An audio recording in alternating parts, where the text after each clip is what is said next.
Chair recognizes the senator from Arkansas. Thank you, Mr. President. On the same week the President released his national security strategy, a pilot in the Royal Jordanian Air Force was burned alive by radical Islamists. While the administration was putting the finishing touches on this document, the propaganda wing of ISIS was busy too. The jihadist group was pumping out a video of this latest act of horrific brutality. ISIS represents one of the biggest threats to peace of an already unstable region.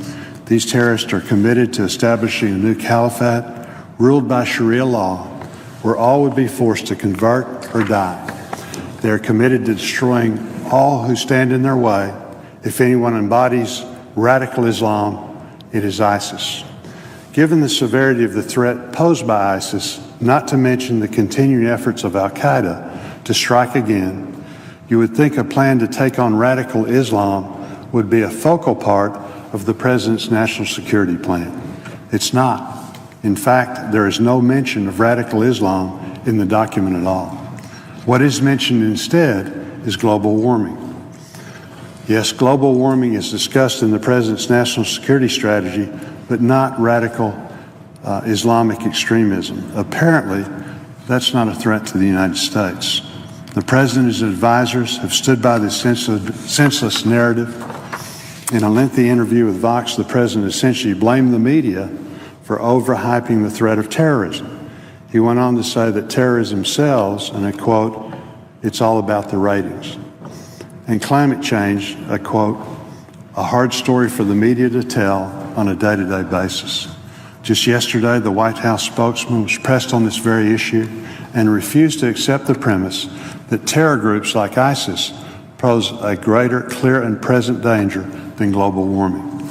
So you can see the disconnect that exists within the administration, but it doesn't end just with this document.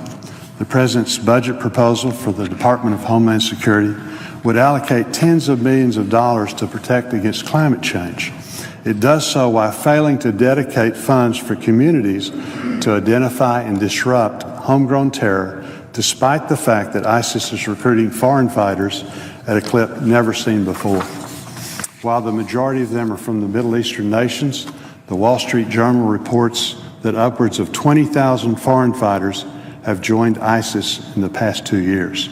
The group's savvy usage of social media and its highly orchestrated propaganda campaign has appealed to Westerners as well, bringing thousands of jihadists with passports that allow them to travel with ease to ISIS-controlled territory, where they will ultimately take the deadly skills they learned in Iraq and Syria remains to be seen.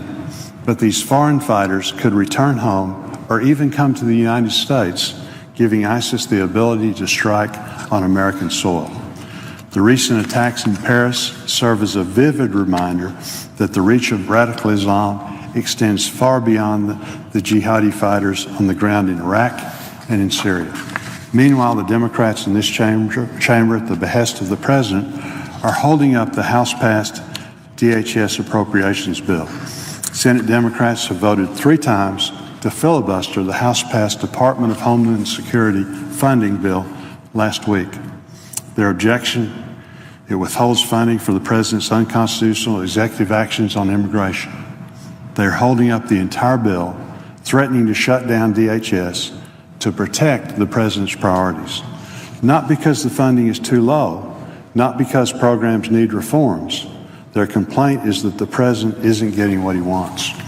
I encourage them to relent on their filibuster so we can debate the bill, make changes if the chamber sees fit, and send it to the President. If the President truly wants immigration reform, then do it the right way and work with Congress to get it done. Don't go about it on your own unconstitutionally, and then threaten to shut down a department charged with protecting Americans. It's out of touch, but it's not the first time this administration's priorities have been at odds with those of the American people. The President once characterized ISIS as the JV team. This is no JV team. As the chairman of the House Homeland Security Committee noted, ISIS is the largest convergence, and I quote, ISIS is the largest convergence of Islamist terrorists in history. that has created a pseudo-state dead set on attacking America. Preventing ISIS from achieving its goals takes a clear, forceful security strategy, both abroad and at home. What the President has put forward is neither. With that, Mr. President, I yield the floor.